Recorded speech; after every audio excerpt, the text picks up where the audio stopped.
there are processes like what's 2 plus 2? He always gave this example. You don't have to think about it, you just go 4.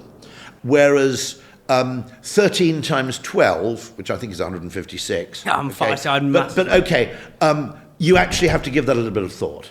Yep. Okay. So an example of something that's very system one would be nearly everything you do while you're driving. The vast majority of what you do while you're driving a car is basically instinctively driven. You're not consciously thinking there is a right turn ahead, therefore I will need to turn the steering wheel shortly.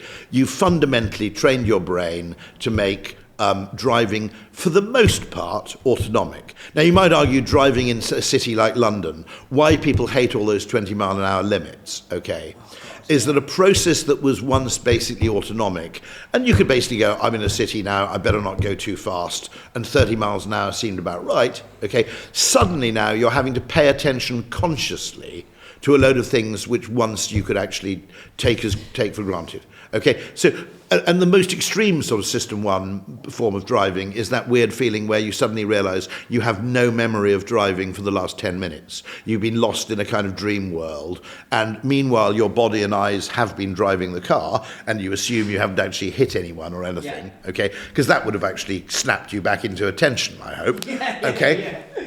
But we've all had those moments, okay? If you're a frequent driver, if you're an infrequent driver, when you first get into a car, when you're first learning to drive, when you're first learning to ride a bicycle, it's system 2, and through repetition and a kind of automation, it gets effectively, transferred to, metaphorically, system 1.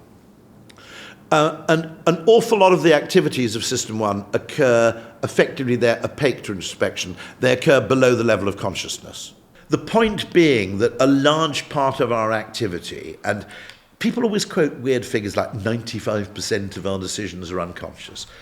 I'm not sure you can realistically put a percentage on that, but I don't think it's unreasonable to assert that a very large proportion of decisions we make are either unconscious or under the influence of unconscious processes. The argument that Kahneman made is that, of course, the system 1 is faster than system 2, and we're not even aware of it in operation. And as a consequence of which, although it's unbelievably valuable and probably essential to our evolutionary survival, Kahneman would argue that sometimes system 1 gets a jump on system 2 and causes us to make a suboptimal decision before we've had time to think about it. Okay. So now, by the way, there are lots and lots of cases where making a decision before you've had time to think about it probably saved your life. Yeah. Okay, jumping out of the way of a bus because you're standing on the road, you hear a noise, and without actually pausing to think about the consequences of your action, you simply jump to safety. Those kind of behaviors are actually very, very necessary in evolutionary terms to our survival. Kahneman might have argued that in a modern environment where more and more decisions maybe require system 2 thinking, in other words, we actually need to discipline our thought and decision-making processes, that the what you might call the path dependency of decision-making, where system 1 gets to make a decision first, may lead to things which are biases or even very bad decisions, okay, simply because effectively our instinctive, heuristically driven, okay, assumptions override what might be the consequence of a more thoughtful interpretation or evaluation of all the evidence. So, one very system 1 thing, by the way, I think, is the idea that you get what you pay for. Okay, so the idea when you're in a shop and you're going to Chipotle, and if one thing's more expensive than the other, you'll probably assume it's better. Now, there's no actual evidence for that, okay? I always give this example, which is that if you went to a shop to buy a Bluetooth speaker, and one Bluetooth speaker was bigger than the other, more powerful than the other, and it had more features, but it was also cheaper. Now, to a standard economist, that's the easiest decision in the world. Higher utility, lower price, slam dunk, nothing to see here, no brainer, buy the cheaper, better speaker, inverted commas, move on. But humans, that would conflict with a human instinct, which is something that's more expensive is probably better in some way. And actually, we'd find that decision deeply confusing in reality. We go, that's strange, because if I'd actually made a better speaker, this is sort of social intelligence, I'd probably charge more for it. So the fact that this speaker is better and cheaper is now confusing me, and I'm probably not going to buy either of them. So there are a lot of cases where our brain, whether we like it or not, is operating under certain mental assumptions, which kind of almost in hardware, if you like.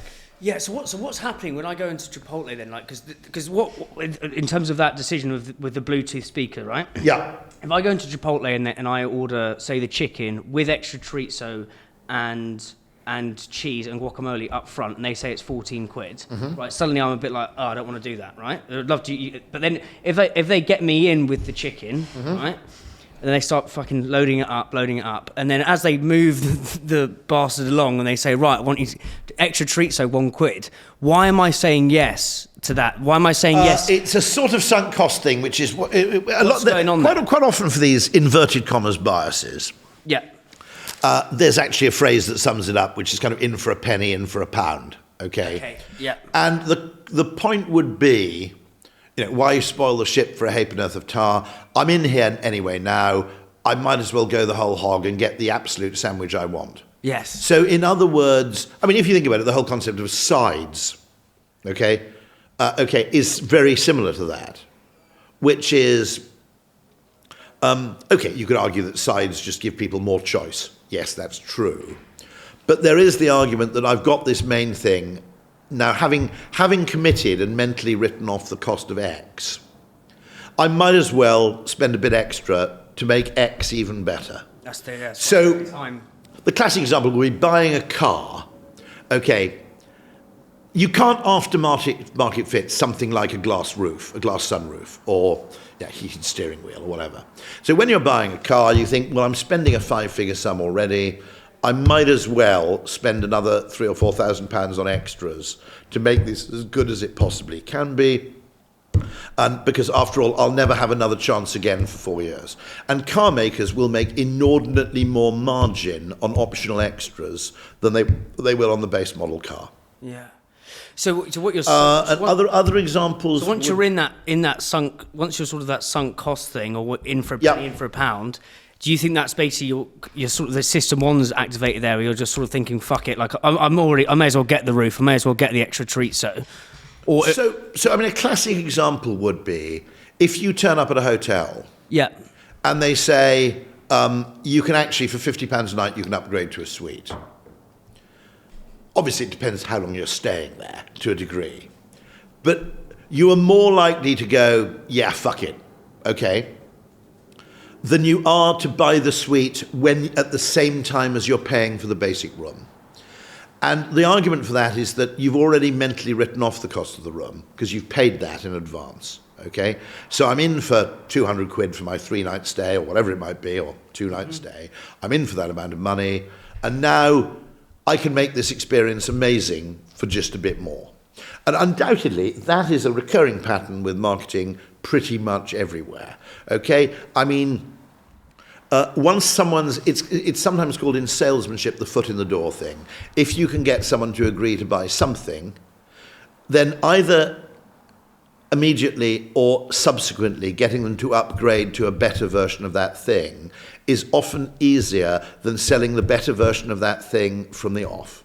So, okay, a brand that mastered that fantastically, and which has given them a large shareholding by Warren Buffett and an extraordinary level of success, is American Express, where there were a lot of people who probably wouldn't get an American Express gold card off the bat.